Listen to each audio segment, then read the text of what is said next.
Então, pessoal, tudo bem? Os meninos aí, aprendizes de corretor, né?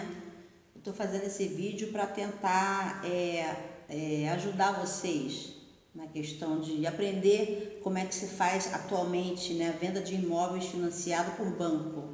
Tava falando aí com o Rafael por vídeo, mas o vídeo tá dando muito problema, né? Dando muito problema. Então, eu vou tirar esse óculos também, gente, porque esse óculos eu tenho problema de enxergar para perto, já tá doendo aqui a minha orelha aqui. Deixa eu tirar ele aqui.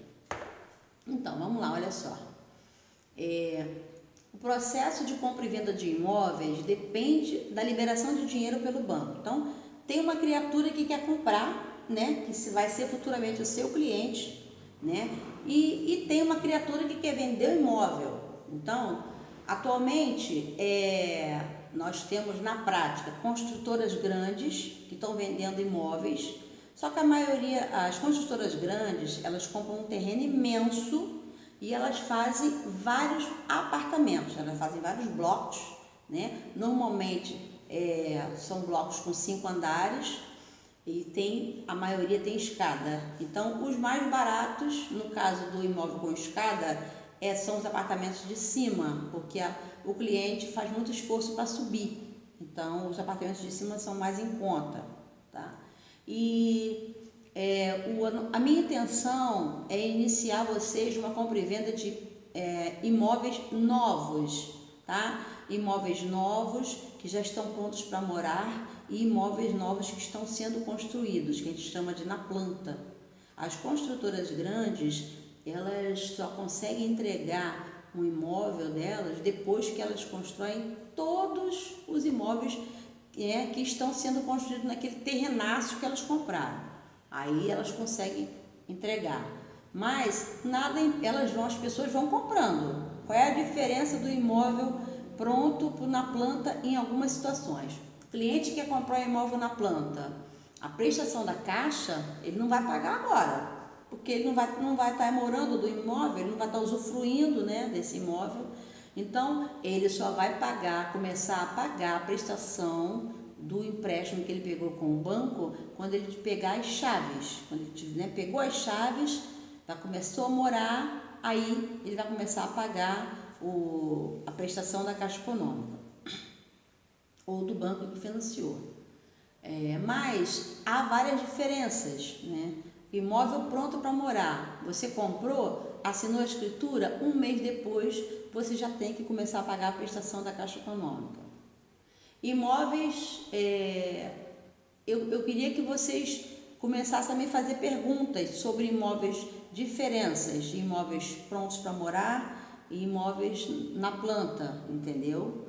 Mas eu vou passar algumas regrinhas para vocês já tem uns slides aí, vamos lá. Primeiro critério, o cliente que quer comprar imóvel tem que estar com o nome limpo, tá?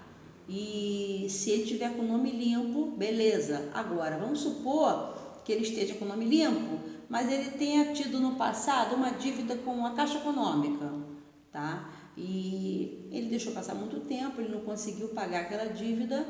A Caixa Econômica faz o quê? Quando ela não consegue receber do cliente, ela pega aquela dívida e vende para um escritório de cobrança. E aí o cliente fica recebendo aquelas ligações chatas, a respeito de uma dívida com a Caixa Econômica e tal. E aí o escritório de cobrança fala assim, você está com uma dívida com a Caixa que era de R$1.000, mas se você pagar R$200, a gente quita, você não fica limpo. Tá, se essa dívida for com a Caixa Econômica e a Caixa Econômica for o banco que está fazendo o financiamento do imóvel que ele quer, né? Ele tem que pagar o valor todo atualizado dessa dívida lá atrás, porque senão o banco não vai emprestar o dinheiro para ele. Porque para a Caixa Econômica teve prejuízo, né? Esse cliente gerou um prejuízo para ela, então na hora que ele vai tentar comprar pela Caixa, a gente vai saber, porque o sistema da Caixa vai travar, vai dizer, esse cliente procure uma agência, a Caixa bota ele numa lista impeditiva chamada CONRES. E aí ele só vai conseguir comprar através de outro banco, entendeu? A não ser que o percentual se ele tiver pago um valor, né, perto, nesse exemplo que eu dei, devia 1.000, pagou 1.000, pagou 800, 900, a gente pode pedir para o banco avaliar ele e o banco pode até emprestar o dinheiro para ele, aí vai demorar um pouquinho a liberação do crédito para ele. O banco vai analisar ele, vai ter um comitê gerencial, né? Os gerentes da Caixa vão se reunir, cada um no setor responsável aí, eles vão decidir se vão liberar o crédito para imóvel para esse cliente ou não, entendeu? Então, o primeiro passo, se o cliente for casado, o marido e a mulher tem que ter o nome limpo? Sim, tem que ter o nome limpo, tá? Outra coisa, renda comprovada. Márcia, tem que perguntar para o cliente, você trabalha de carteira assinada? Sim, tá? Somando todos os seus empregos de carteira assinada, desde que você começou a trabalhar de carteira assinada, dá 3 anos? Por que essa pergunta? Porque no site de simulação do banco, para a gente ver quanto o banco empresta para ele o dinheiro, existe essa pergunta lá. Então, a gente tem que perguntar para ele por quê? Porque se ele tiver trabalhado mais de 3 anos de carteira assinada, né, se ele tiver tido 36 contribuições, ele consegue comprar um desconto de 0,5% e ainda consegue utilizar o FGTS dele que tiver lá atual, né? Mas se for uma pessoa novinha, Márcia, meu cliente é novinho, começou a trabalhar tem 1 ano, ele consegue usar o fundo de garantia? Não, mas ele consegue comprar? Vamos ver, vamos informar para o banco que ele não tem 3 anos, mas que ele quer comprar, quanto o banco empresta para ele. E ele vai ficar, né, esperando o banco dar uma resposta para ele. Então é assim, o banco, quando o cliente ele pede aprovação para um banco para comprar imóvel, o banco ele volta pode voltar com 3 respostas. Pode reprovar esse cliente de cara, ele pode emprestar o valor máximo para ele, né? Ou pode emprestar o valor mínimo. Quando ele empresta o valor máximo, quando o cliente tem um bom score, né? Quando o cliente é bem avaliado pelo banco, quem decide quanto vai prestar é o banco. E é isso aí. E quando o cliente recebe pouco dinheiro de empréstimo, é quando o cliente tem um score baixo, quando o banco detecta que ele tem algumas dívidas assim que estão comprometendo a renda desse cliente, entendeu? Então o banco empresta pouco.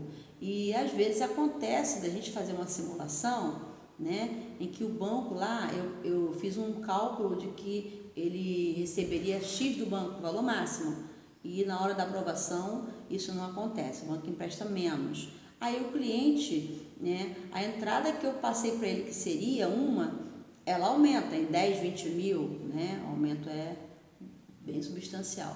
Aí esse cliente acaba não conseguindo comprar esse imóvel que eu ofereci para ele. Então, o primeiro passo o cliente te procurando um imóvel, né?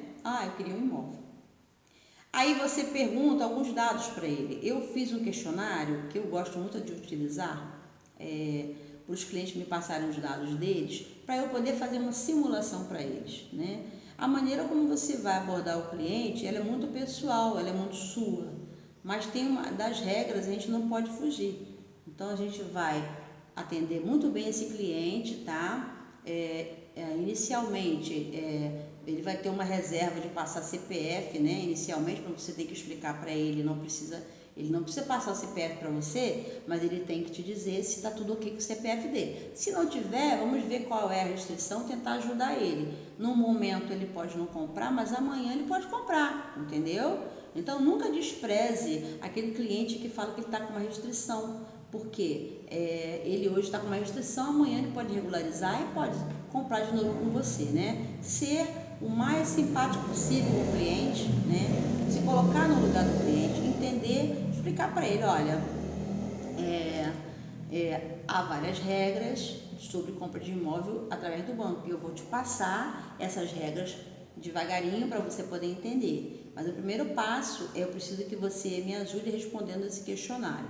Aí se ele falar, você tem imóvel aonde? A gente pode enviar alguns imóveis para ele ver, e ele vai dizer se ele gostou de algum, e aí a partir disso a gente começa a fazer a simulação, e aí nesse ponto vocês podem passar para mim os dados desses clientes, que eu vou fazer a simulação, vou voltar o resultado para vocês, e vocês vão entrar em contato com o cliente de vocês, tá bom? Então, assim, eu já falei de algumas coisas, né? O cliente tem que ter um nome limpo, o cliente tem que ter uma renda comprovada, carteira assinada, e se ele não tiver, tem muita gente que é autônomo, tá? Se ele não tiver, a condição é, ele tem uma conta corrente bancária? Tem que ter. Essa conta corrente tem cheque especial? Pode ser de qualquer valor? Tem que ter. Tá? Então, a gente pode colocar esse cliente para avaliar também, para ser avaliado, desde que ele também não tenha nenhuma restrição financeira, tudo bem? Tá, aí ele apresenta para você os extratos dessa conta que ele tem, 6 últimos extratos, para a gente poder avaliar. Se ele tiver feito a declaração de imposto de renda, esses extratos terão que ser acompanhados dessa declaração. Se ele não tiver feito, a gente faz em cima do que ele tem e vamos ver o que o banco aprova para ele, tudo bem? Tá. E os clientes podem utilizar o fundo de garantia deles para comprar imóvel, tá, gente? O fundo de garantia pode ser utilizado como se fosse entrada, né? E aí a gente vai fazer a simulação em cima de todos esses dados. É uma balança. Qual a idade dele? A partir de 50 anos o banco empresta menos dinheiro, né? Então, o ideal é que o cliente mais jovem, ele compra com mais facilidade, tá? Mas, e a entrada que o cliente tem é muito importante. Quanto maior a entrada que o cliente tiver, melhor imóvel que eu consigo para ele, melhores condições de compra dele com essa entrada alta. Então, ele tem, vamos supor, 10 mil de FGTS e tem 20 mil em dinheiro. Excelente, ele tem 30 mil, tá? Excelente para comprar, excelente. Eu consigo um imóvel excelente para ele. Mas assim, cada cliente vai ter a sua avaliação. O cliente ganha o salário mínimo, eu consigo? Vamos tentar. Na tenda, na construtora Tenda, nós temos em São Gonçalo 2 produtos, né? 2 condomínios que estão sendo construídos, um na Trindade e outro em Monjolos. O de Monjolos possibilita muito que uma pessoa de um salário mínimo, dependendo das devidas proporções, logicamente, consiga adquirir. Tá bom, gente? E a entrada, as construtoras grandes, elas parcelam a entrada para o cliente. Isso facilita muito a compra, tá bom? E as construtoras pequenas não parcelam, né? Salvo algumas parcelam um valor determinado.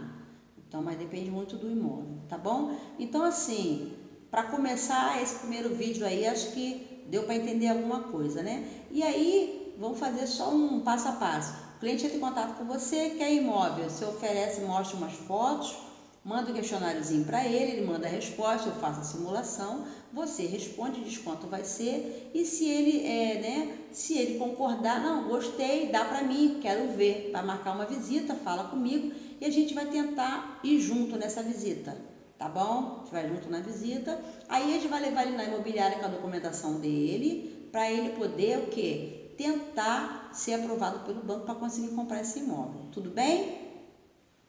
Então, o trabalho nosso é esse, é captar pessoas que queiram adquirir imóvel financiado. O prazo de pagamento são 30 anos, não fiquem tristes, porque a maioria das famílias, em 15 anos, elas quitam isso aí, não é problema nenhum, tá bom? E a gente vai conseguir, com certeza, aí, vender muitos imóveis aí, tá legal? Depois eu faço um outro vídeo e mando para vocês, tá? Se vocês tiverem alguma dúvida em relação ao que eu coloquei nesse vídeo, podem mandar para mim, tá bom? Eu vou mandar o questionário no grupo para vocês poderem ver, para vocês mandarem para os clientes. Podem mandar o questionário inteiro ou podem mandar em perguntas uma a uma, porque às vezes o cliente não pode responder tudo na hora, né? Mas se vocês forem mandando aos pouquinhos, eu vou mandar o questionário inteiro e vou mandar ele também picotado, para vocês poderem mandar as perguntas numeradas aí, tá bom? Tchau, tchau.